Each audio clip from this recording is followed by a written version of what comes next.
அஸ்ஸலாமு அலைக்கும். Welcome back to Raihana kitchen. எல்லாரும் எப்படி இருக்கீங்க? நல்லா இருக்கீங்களா? இங்கே நாங்கள் எல்லாரும் நல்லா இருக்கோம் அல்ஹம்துலில்லாஹ். இன்றைக்கி வந்து ஒரு சூப்பரான விளாக் தான் பார்க்க போகிறோம். வீடியோவை ஸ்கிப் பண்ணாமல் லாஸ்ட் வரைக்கும் பாருங்கள். பார்த்துட்டு வீடியோ பிடிச்சிருந்தா மறந்துடாமல் லைக் பண்ணி கமெண்ட் பண்ணி ஷேர் பண்ணுங்கள். சப்ஸ்கிரைப் பண்ணாத ஃப்ரெண்ட்ஸ்லாம் சப்ஸ்கிரைப் பண்ணி வச்சுக்கோங்க. காலையில் சீக்கிரமாக எந்திரிக்கணுங்கிறதுக்காக நைட்டு பாத்திரத்தெல்லாம் வாஷ் பண்ணாமல் சீக்கிரமாக தூங்க போயிட்டேன். அதனால் இன்றைக்கி மார்னிங் ஒரு 6:30க்கெலாம் எந்திரிச்சு பாத்திரத்தை ஃபஸ்ட்டு வாஷ் பண்ணி எடுத்து வச்சுட்டு அதுக்கப்புறம் கொல்லை வந்து ரொம்ப குப்பையாக இருந்துச்சு. பெருக்கி க்ளீன் பண்ணிடலான்னு சொல்லிட்டு கொல்லைக்கு வந்து பெருக்கி க்ளீன் பண்ணிட்டேன். நெக்ஸ்ட்டு வந்து நம்ம வீட்டு கொல்லையில் மாதுளம் செடி 2 இருக்குது. ஒன்று பார்த்தீங்கன்னா சிகப்பு கலரில் மாதுளம்பழம் இருக்கும், இன்னொன்று வந்து பச்சை கலராகவே இருக்கும். இந்த பச்சை கலராக இருக்கட்டும் சிகப்பாக இருக்கட்டும் 2 செடியிலையுமே பார்த்தீங்கன்னா நிறைய காய் விடுது. ஆனால் பார்த்தீங்கன்னா கொஞ்சம் பெருசானதுக்கு அப்புறமா ஒரு மாதிரி ஒரு சைடும் கருப்பு விழுந்து வெடித்து கீழே கொட்டிடுது. ஒரு நாள் கூட ஒரு பழமாக எடுத்து எங்களால் சாப்பிட முடியல. ஒரு 3 வருஷமாக காய்க்குது. இந்த மாதிரி தான் ஆகிடுது. இப்போ உங்களுக்கு வீடியோவில் பார்க்கும்போதே தெரியும். ஸோ இதை உடச்சி பார்க்கலாம் அப்படின்னு சொல்லிட்டு பறித்தேன். ஆனால் ரொம்ப பிஞ்சியாக இருந்துச்சு. க்ரீன் கலரில் 2 பாக்கெட் இருக்குது பார்த்தீங்களா? அதில் வந்து கத்திரிக்காய் செடி வெண்டைக்காய் செடி வாங்கிட்டு வந்து வச்சுருந்தோம். நல்லா காய்ச்சிட்டு இருந்துச்சு. திடீர்னு ஒரு நாள் காஞ்சி போயிடுச்சு. காஞ்சி போன அந்த செடியெல்லாம் ரிமூவ் பண்ணிவிட்டு அதில் புது செடி ஏதாச்சும் வைக்கலான்னு சொல்லி எடுத்து வச்சுருக்கேன். அடுத்து வேஸ்ட்டாக இருக்கிற வாழை இலையெல்லாம் கட் பண்ணி போட்டுட்டு கொல்லையை ஓரளவுக்கு நல்லா க்ளீன் பண்ணிவிட்டு கிச்சனுக்கு வந்து கிச்சனையும் நல்லா க்ளீன் பண்ணிட்டேன். இன்றைக்கி நம்ம வீட்டுக்கு சொந்தக்காரங்க எல்லாருமே வராங்க. யார் வராங்கன்னு பார்த்தீங்கன்னா அம்மா ஃபேமிலி, அடுத்து தம்பியோட மச்சி ஃபேமிலி, அதாவது தம்பி ஒய்ஃபோட அக்கா ஃபேமிலி 2 பேரும் ஒன்றா சேர்ந்து நம்ம வீட்டுக்கு வராங்க. நெக்ஸ்ட்டு வந்து நம்ம அவங்க வீட்டுக்கு போகிறோம். அந்த வீடியோ நான் ஆல்ரெடி போட்டுட்டேன் அப்படின்னு நினைக்கிறேன். ஸோ இன்றைக்கி 3 ஃபேமிலியும் ஒன்றா சேர்ந்து நல்லா ஒரு சூப்பரான சமையல் சமைச்சு சாப்பிட்டுட்டு ஜாலியாக பேசிகிட்டு இருக்கலான்னு சொல்லி பிளான் பண்ணணும். காலையிலே பார்த்தீங்கன்னா எல்லா வேலையும் நான் ஸ்டார்ட் பண்ணிட்டேன். அவங்க வந்து ஒரு 10 மணி 10:30 இருக்கும் நம்ம வீட்டுக்கு ரீச் ஆகும்போது. இப்போ எல்லாருமே வந்துட்டாங்க. நானும் வந்து சமைக்கிறதுக்கு தேவையான எல்லா பொருளும் வாங்கிட்டேன்.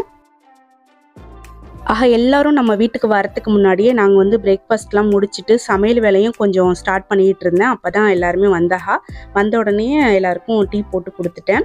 2 ஃபேமிலியும் பார்த்தீங்கன்னா வரும்போதே பிரேக்ஃபாஸ்ட்லாம் அங்கேயே சாப்பிட்டுட்டு வந்துட்டாங்க. அதனால் பிரேக்ஃபாஸ்ட்டு செய்கிற வேலை எனக்கு இல்லை. டீ மட்டும் போட்டு கொடுத்துட்டு அதுக்கப்புறம் சமையல் வேலையை வந்து ஸ்டார்ட் பண்ணிட்டேன்.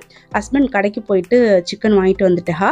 அதை வந்து இப்போ க்ளீன் பண்ணலான்னு சொல்லிட்டு நான் எடுத்துகிட்டு இருந்தேன். அப்புறம் அம்மா சொன்னாங்க நான் க்ளீன் பண்ணி தரேன், நீ வந்து மற்ற வேலையை பாருன்னு சொல்லிட்டு. எங்கள் அம்மாவை பொறுத்த வரைக்கும் எங்கள் வீட்டில் சின்ன தேவையாக இருந்தாலும் சரி பெரிய தேவையாக இருந்தாலும் சரி பாதி வேலையை எங்கள் அம்மாவே பார்த்துருவா. எங்கள் அம்மா வந்து ரொம்ப சுறுசுறுப்பாக இருப்பா. டக்குன்னு எல்லா வேலையும் முடிச்சு கொடுத்துருவா. அந்தளவுக்கு நான் கூட வந்து ஃபாஸ்ட்டாக பார்க்க மாட்டேன். அவ்வளோ ஃபாஸ்ட்டாக எல்லா வேலையுமே செஞ்சுருவா.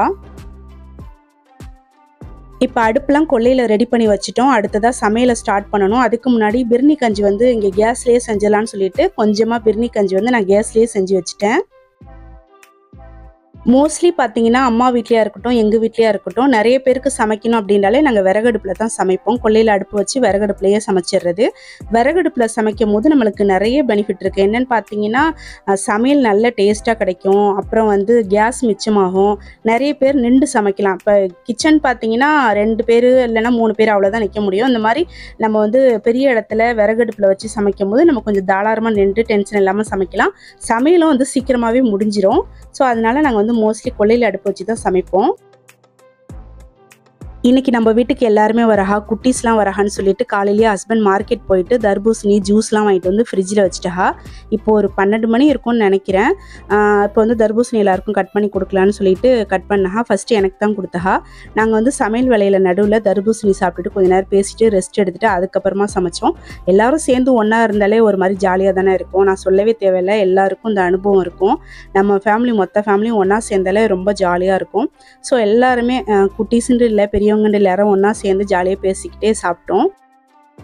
சமையலுக்கு தேவையான எல்லாத்தையுமே வாங்கிட்டேன். மண்டை மேலே இருக்கிற கொண்டையை மறந்துட்டோங்கிற மாதிரி சமையலுக்கு முக்கியமான கரம் மசாலாவும் தனி மல்லித்தூளும் வாங்குறதுக்கு மறந்துட்டேன். வீட்லேயும் இல்லை, காலியாகிடுச்சு. அதுக்கப்புறம் பசங்களை விட்டு பக்கத்தில் இருக்கிற ஒரு பொட்டி கடையில் தான் வாங்க விட்டேன்.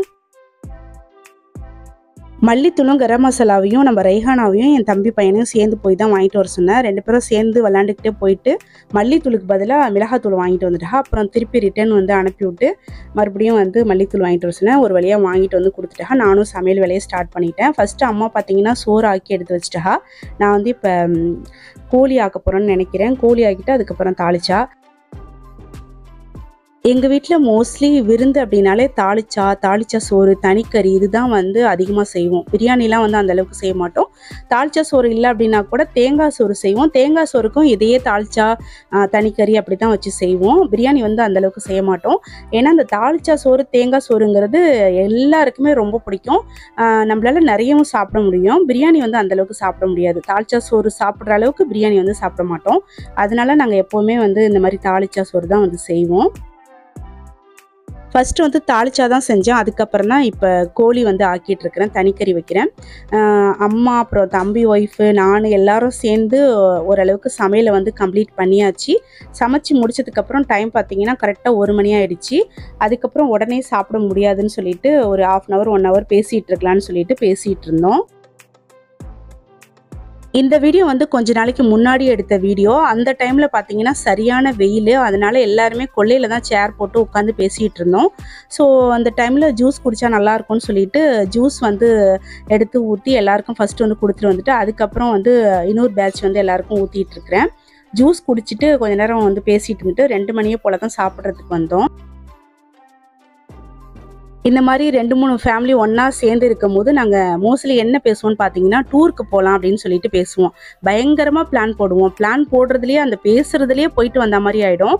ஆனால் வந்து நாங்கள் ஒரு டைம் கூட போனதே கிடையாது. எல்லோரும் ஒன்றா சேர்ந்து போகலான்னு பேசுவோம். நிறைய டைம் பேசியிருக்கோம். ரொம்ப வருஷமாக பேசிகிட்டு இருக்கோம். ஆனால் ஒரு டைம் கூட சேர்ந்து போனதே கிடையாது. டூருக்கு போகிற பிளான் மட்டும் பார்த்தீங்கன்னா நல்லா சூப்பராக பக்காவாக போடுவோம். எல்லோரும் ஒன்றா சேர்ந்து ஒரே மாதிரியே பேசுவோம் பாருங்கள். அதாவது ஒரே ஊரை வந்து சூஸ் பண்ணுவோம் எல்லாருமே ஒன்றா சேர்ந்து. இப்படி போகலாம், அப்படி வரலாம், இப்படி காரில் போகலாம், இல்லை வேனில் போகலாம், இல்லை மினி பஸ் எடுக்கலான்னு சொல்லி பயங்கரமாக பிளான் போடுவோம். ஆனால் போனதே கிடையாது. லாஸ்ட்டாக பார்த்தீங்கன்னா எல்லாம் பிளான் பண்ணி முடிச்சுட்டு லாஸ்ட்டாக வந்து ஒருத்தரும் எனக்கு அந்த வேலை இருக்குது, எனக்கு இந்த வேலை இருக்குது, இந்த டைமில் போவேனா அந்த டைமில் போவேனான்னு சொல்லிட்டு அப்படியே கிளம்பிடுவோம். அவ்வளோதான் எங்களோட டூர் போகிற பிளான் வந்து அதோட முடிஞ்சிடும். நீங்கள் வந்து ஃபேமிலி எல்லோரும் ஒன்றா சேரும் போது எங்களை மாதிரியே டூர் போகிறதுக்கு பிளான் போடுவீங்களா? பிளான் போட்டு டூருக்கு போயிருக்கீங்களா? இல்லை எங்களை மாதிரியே போகாமல் அப்படியே விட்டுருவீங்களான்னு சொல்லி கமெண்ட்டில் சொல்லுங்கள். ஜஸ்ட்டு தெரிஞ்சுக்கலான்ட்டு. அடுத்து மதியானம் எல்லோரும் ஒன்றா சேர்ந்து சாப்பிட்டுட்டு அதுக்கப்புறமா 3:30 மணிக்கெலாம் தம்பியோட மச்சி ஃபேமிலி வந்து கிளம்பி அவங்க ஊருக்கு போயிட்டாங்க. அதுக்கப்புறம் ஈவினிங் தான் அம்மா ஃபேமிலி எல்லாருமே கிளம்புனாங்க. அதுக்கு முன்னாடி பார்த்தீங்கன்னா கிச்சனில் வந்து கொஞ்சம் க்ளீன் பண்ணிவிட்டு சமைச்ச பாத்திரத்தெல்லாம் வேறு பாத்திரத்துக்கு மாற்றி வச்சுட்டு கொல்லையெல்லாம் கழுவி விட்டுட்டு அப்புறம் நிறைய கழுவுறதுக்கு பாத்திரம் இருந்துச்சு. ஒரு டைமும் வந்து பாத்திரம் சேர்றதுக்கு சொல்லவே தேவையில்லை. அவ்வளோ பாத்திரம் இருந்துச்சு. மொத்தத்தையும் அம்மாவே வந்து கழுவி கொடுத்துட்டாங்க. எல்லாத்தையும் கழுவி எடுத்து வச்சுட்டு வீடெல்லாம் க்ளீன் பண்ணியாச்சு. அம்மா வீட்டில் இருந்தோம், தம்பியோட மச்சி வீட்டில் இருந்தோம். 2 ஃபேமிலியும் ஒன்றா சேர்ந்து ஃபஸ்ட்டு நம்ம வீட்டுக்கு வந்தாஹா. அடுத்து தான் நான் வீட்டுக்கு போயிருந்தேன்.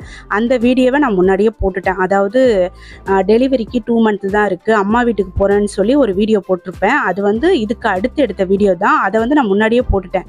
எதுனாலன்னு பார்த்தீங்கன்னா என்னோட ஃபோனில் பார்த்தீங்கன்னா சுத்தமாக இடமே இருக்க மாட்டேங்குது. எங்கே போனாலும் எது நடந்தாலும் நம்ம வீடியோ போடுறோமோ இல்லையோ வீடியோ எடுத்து வச்சிடலாம் அப்படின்னு சொல்லிட்டு எடுத்து வச்சிருவேன். அதனாலேயே ஃபோன் வந்து ஃபுல்லாகிடும், இடமே இருக்காது. அதனால ஒரு டைம் வந்து பார்த்தீங்கன்னா சரி முன்னாடி இருக்கிற வீடியோலாம் எடிட் பண்ணி போட்டுட்டு இடம் கொஞ்சம் ஃப்ரீ பண்ணிக்கலாங்கிறதுனால நான் வந்து அந்த வீடியோ முன்னாடியே போட்டுட்டேன். ஓகே, இந்த வீடியோ வந்து இதோட முடியுது. நெக்ஸ்ட் வீடியோவில் இன்ஷா அல்லாஹ் சீக்கிரமே பார்க்கலாம். அது வரைக்கும் வெயிட் பண்ணுங்கள். அஸ்ஸலாமு அலைக்கும்.